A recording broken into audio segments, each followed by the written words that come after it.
안녕하세요, 강세입니다. 오늘 좀 특별한 기획을 했습니다. 선거도 끝났고 이제 새 대통령도 취임하게 되었으니까요. 강세의 올해의 준비는 저의 기억의 끝까지 한번 내려가 보겠다는 생각을 가지고 시도를 해보는 강생현의 삶의 시작에 지점을 한번 돌아봐 가면서 AV인으로서 남에게 보여주는 나는 누구였던가, 어떻게 내가 여기까지 오게 된 나를 살펴보려고 합니다. 생각해보면 한 55년, 60년 삶을 살았지만 기억 속에 남아있는 것은 몇몇 선명한 사진밖에 없잖아요. 뭐 5살, 6살 뭐 때 기억을 여러분도 아시는지 모르지만 잘 기억나지 않지만 독특한 사건들은 기억에 남은 것 같습니다. 저도 오늘 제목을 제가 어디서 왔지? 어디서부터 시작된 거야? 윤현영이라는 제목을 가지고 어릴 때 소를 풀 먹이기 위하여 그 작은 산 요사리라고 하는 곳에 올라가서 바다를 보면 저 끝에 가란이라는 곳이 있거든요. 우리 어머니의 고향이시기도 한데 섬이거든요. 그 사이에 그 목포에서 들어오는 항로가 있습니다. 그 사이로 배가 이렇게 들어다녔죠. 특별히 이제 마을 쪽으로 오는 배가 해양호라는 배가 있었고, 그래서 이렇게 저쪽에서 이렇게 배가 오는구나 그를 볼 수가 있었습니다. 물이 만수가 돼서 꽉 찰 때는 더 배가 커 보이겠죠. 그게 제 기억의 시작이고 첫 장면입니다. 그러나 저는 몰랐어요. 목포를 몰랐죠. 육지를 몰랐으니까. 그거 삼촌이 한 번씩 그랬거든요. 저 가라니 산 뒤에, 섬산 뒤에 목포가 있다고, 겁나고 크다고 이렇게 하셨거든요. 또 비 오는 날이면 목포에서 그렇게 먼 섬이 아니기 때문에 비 오는 날 소리가 잘 들리잖아요. 그 목포역에 들어오는 기차 소리, 그 기차의 기적 소리를 들을 수가 있었습니다. 삼촌이 이제 아랫방에 계셨는데 그런 날에는 태청마루 위에서 이렇게 얼굴을 이렇게 들어가지고 그 유달산이 제 앞에서 보이거든요. 유달산이만 했던 거죠. 유달산 봉우리가 2개가 있는데 잘 보이냐고, 이렇게 봉우리 다 있냐고 이렇게 물어보신 적이 많이 있었습니다. 그렇게 저는 어릴 때부터 이제 기억이 하나씩 쌓여갔는데 그게 제 인생의 모양이 하나씩 갖춰져 가는 상황이었었나 봅니다. 그것이 이제 남에게 비춰지는 나의 모습이 형성되지 않았을까. 기억에 남아있는 것들은 그렇다. 또 선명하게 찍힌 기억이 하나 또 있죠. 뭐 5살쯤 됩니다만 그 시골에서 놀이가 없기 때문에 새끼줄로 이렇게 목에다 걸고 소놀이를 할 때가 있거든요. 숨기도 하고 이렇게. 그런데 제가 아마 이렇게 어디에 걸린지 모르고 툭 앞으로 나가다 보니까 그 흔들리면서 집 앞에 도랑이 있었는데 그 도랑에 이렇게 처박혔던 기억이 있습니다. 아주 선명해요. 거기에 그 항아리 깨진 거, 뾰족한 틈이, 그 뾰족한 조각이 있었던 것 같은데 나중에 보니까 그래서 여기에 이렇게 째져 있습니다. 눈이 바로 앞에, 옆이니 아래니까 뭐 실명할 수밖에 없는 그런 자리였는데, 그때 55년이 지난 지금까지 이것에 깊이 생각을 안 해봤던 것 같아요. 이 눈썹 사이에 이렇게 숨겨져 있어가지고 잘 모를 때도 있거든요. 어린 날의 기억이라서. 근데 그때도 어릴 때 손 이렇게 거울, 이렇게 네모진 거울 속에 내가 이렇게 보이더라고요. 그게 어느 순간에 이제 딱 찍힌 스냅 사진처럼 찍혀서 지금도 기억나는데, 그 피 사이, 찢어진 사이에 그 예전에 수술실이 좀 두꺼운 모기장 같은 그런 파란색이었거든요. 그걸로 이제 꼬매가지고 제 얼굴을 본 기억이, 조그만 얼굴을 본 기억이 이렇게 남아 있습니다. 그 왼쪽이 그 갈매기살처럼, 갈매기 날개처럼 이렇게 펼쳐져 있는데, 그것이 내 인생 속에 계속 그렇게 있었던, 늘 본 거울 속에서 있었는데도 오늘 글을 쓰면서 또 나를 생각해 보면서 이렇게 내 인생과 같이 이렇게 날아다니는 갈매기처럼 그 훈장이 있었구나. 그때부터 나는 내가 믿지 않았던 어떤 힘, 내가 알 수 없었던 어떤 힘, 지금 제가 예수님을 섬기고 예수님을 믿고 또 예수님의 빛과 소금의 역할을 감당하는 형상을 담기로 이렇게 늘 노력하고 부족하지만 애쓰고 있는데, 그때도 아마도 계셨구나, 보고 계셨구나, 나를 이렇게 지켜주셨구나 생각을 오늘 하게 된 겁니다. 생각을 못했죠. 이게 얼마나 위험한 자리였는지 생각을 못했다는 것이죠. 그래서 오늘 참 감사했고, 내가 인생이 시작되기 전에 성경의 말씀대로 태초부터 창조의 역사 가운데 우리의 과거와 현재와 미래를 현재처럼 보시는 늘 동일한 그 시선 속에서 두시고 계시다는 생각을 하면서 정말 감사하게 되었고 또 감사드렸습니다. 이것이 제 삶 속에 일어난 첫 번째 기적이었구나 이렇게 생각을 하면서 여러분과 함께 이제 어린 추억들이 여러분에게도 있으면 기억이 사라지기 전에 기록을 해봤으면 여러분도 좋겠다는 생각을 합니다. 내 고향은 아페도입니다. 누르랍자의 바다의 자인데 바닷물이 꽉 누르고 있기 때문에 섬이죠. 근데 어르신네들은 어릴 때 그런 얘기를 하셨거든요. 아페도 이곳은 바닷물이 꽉 누르고 있어서 민물이 안 난다고, 민물이 안 날 거라고 이렇게 하신 얘기들을 제가 가끔씩 어른들이 하신 얘기를 들었던 것 같습니다. 정말 실제로 거기서는 그 신안의 15개의 섬 중에서 가장 큰 섬인데 인구수도 많았는데 아직 거기에서는 국회의원 한 명도 안 나왔고 군수도 안 나왔고 그래서 섬 비례해서 인구비에 인물이 아직 진짜 없습니다. 제가 그 군기를 깨기 사람이 되지 않을까 생각을 해보면서 여러분의 기대를 받고 저도 한번 그 바다를 이제 거꾸로 지압해가는 사람이 돼야겠다 이렇게 눌러지는 것이 아니고 바다를 통해서 웅지를 펼 수 있는 이러한 지도자의 사람으로 또 섬기는 위치에 있는 이 땅의 귀한 일꾼을 서고 싶다는 생각을 하게 됩니다. 또 한 장의 기억이 있죠. 그 땀나는 지금 같으면 늘 소환되는 기억입니다만 초등학교 내내 뭐 검정 고무신을 신었거든요. 그 당시에 많이 신었죠. 몇몇 아이들만 운동화를 신고 다녔었는데 설쯤에 항상 신발 한 컬레를 받아요. 그러면 여름 가까이 오면 그 엄지발가락 아래쪽에서 구멍이 나기 시작합니다. 그럼 얇아지죠 신발이. 또 터져버리면 그 흙먼지가 많잖아요. 도로가 비포장이었기 때문에 흙먼지가 이게 들어와서 모래가 껄끄러우면 가다가 털고 또 이렇게 타닥타닥 턴다고 하죠. 털면서 이렇게 다니던 기억이 납니다. 섬 아이들의 삶은 항상 그랬어요. 그 대부분 어린 농부죠. 어린이 농부.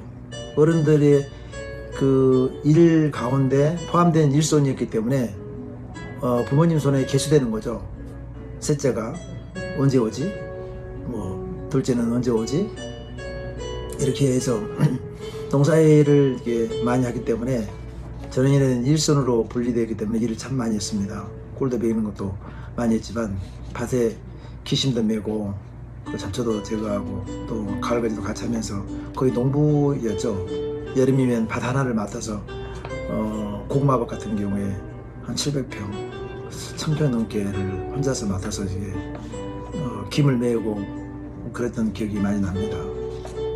콩밭을 낸다는 것이 얼마나 뜨겁습니까? 그러한 일들을 하면서 자랐는데 저만의 삶이 아니고 그 당시에는 저희 친구들도 대부분 그러한 밭농사를 하면서 살았던 것 같고 겨울이 되면 이제 방학이 이제 오잖아요. 그러면 이제 새끼를 꼬죠. 그때는 나이롱줄이 적을 때니까.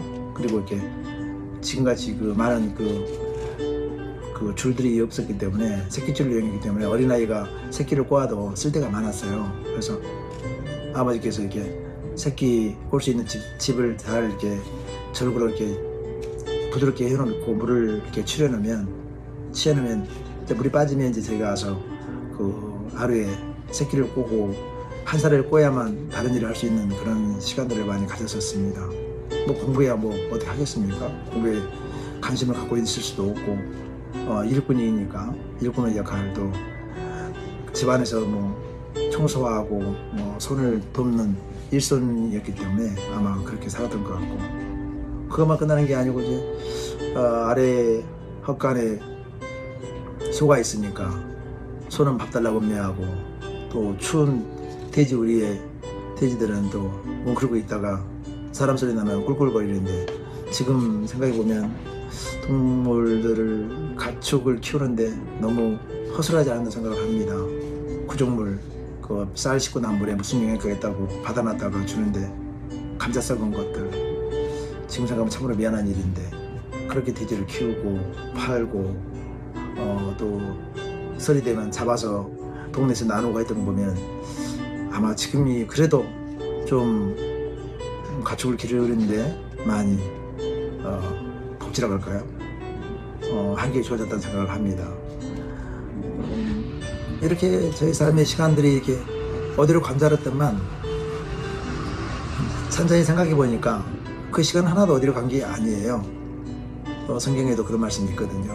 먹은 대로 된다, 들은 대로 또 된다, 뭐 이렇게 표현한 글들이 있습니다. 말씀이 있는데, 우리도 그 시간 사이에 켜켜이 쌓여있던 기억들 속을 보니까 그렇게 시간은 사라진 게 아니고 나의 일부 인생에 내가면서 켜켜이 쌓아서 오늘에 이르게 되었던 거 보면 지금까지 살아온 인생이 버릴 게 하나도 없는 인생 가운데서 있었다는 생각을 하게 됩니다.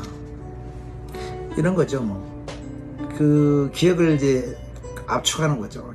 이렇게 사진 한 장에 이렇게 스냅처럼 적어져 있는 그 순간에 압축되고 있는 필름 같아서 이렇게 싹 풀고 또 감으면서 그 우리가 어떻게 살아왔는지, 어디서부터 출발해 왔고 어떤 모양으로 내가 이렇게 만들어져 왔는지를 알게 되는 것 같습니다.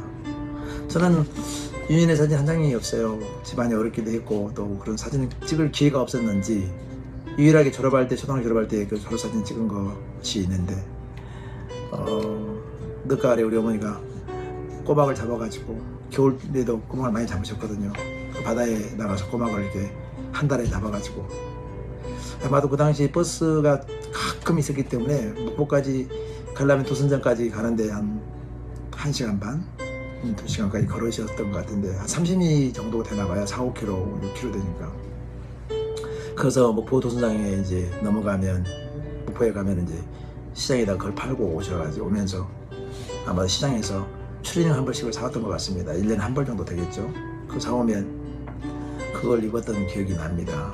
여름이야 반팔 입지만 이제 겨울 그 봄 올 때까지는 이제 그 추리닝 갖고 살게 되었는데, 그것도 참 귀한 옷이었는데 이렇게 저희 기억에 여기 가슴 부분에 지퍼가 이제 늘 5개 정도가 이렇게 끌어져서 이 지퍼를 올리면 이 빠져버리는 거예요. 그래서 항상 그 아래에다가 이렇게 두다 보니까 졸업사진 찍을 때도 그 지퍼를 올리면 안 되잖아요. 근데 그때 당시에 내복이 그 인민군 내복 같이 그 어른들 내복이 이듯이 그 단추를 잠궜었거든요. 그게 다 보여가지고 졸업사진 찍은 거 다 똑같은 옷을 입었는데 독사진까지 다 내복이 나와 있는 것을 볼 수가 있습니다. 제가 그런 게 어떨 때는 창피했었나 봅니다. 그래서 유난히 우리 집이 좀 가난했기 때문에 그 입을 꽉 다물고 다녔던 기억이 있습니다. 원래 수직기도 했지만 내성적인 성격도 가지고 있었고, 그래서 입을 앙당하고 이런 표정으로 찍힌 사진이 이렇게 있더라고요. 제가 이제 시골에 다녀오면서 몇 장을 찍어 왔는데 제 모습이 지금 55년 전의 모습, 50년 전의 모습 이 정도 되지 않을까 싶은 생각이 듭니다. 13살 때니까 60이니까 47년 전의 모습이겠네요.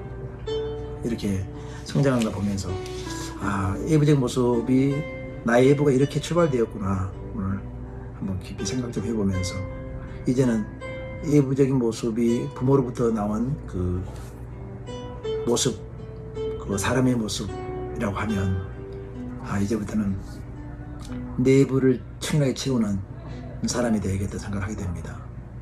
지금까지 살아온 인생은 사람으로서 사람이 가는 길을 걸어왔다고 하면 그런 실수하고 실패하고 잘못하고 그 다음에 회개할 것이 많은 나의 인생에 반성의 문이 많이 열었다면 앞으로의 삶은 60이 이제 넘어서 우리가 이제 동양식으로 말하면 한 갑자가 이제 넘었잖아요. 그 음력으로.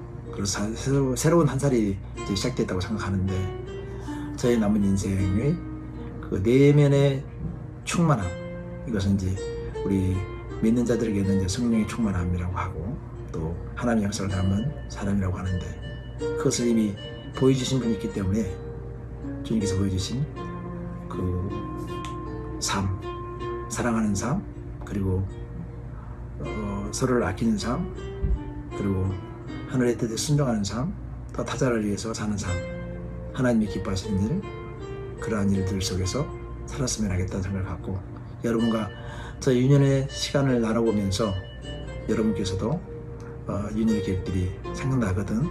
반드시 기록해보면 아주 유의미한 시간이 될 거라는 생각을 하면서 오늘은 윤희의 시간으로 돌아가면서 저의 그 성장기에 관련된 시간들의 텀을 조금씩 정리해보고자 해서 아마 기획 시리즈로 계속 만들어 보려고 합니다. 강성현이 어떻게 살았고 또 어떤 삶을 가지려 했는지 일찍해 볼 수 있도록 저의 과거 삶을 진솔하게 여러분과 공유하겠습니다. 고맙고 감사합니다. 강성현입니다. 2025년 6월 4일이군요. 고맙습니다.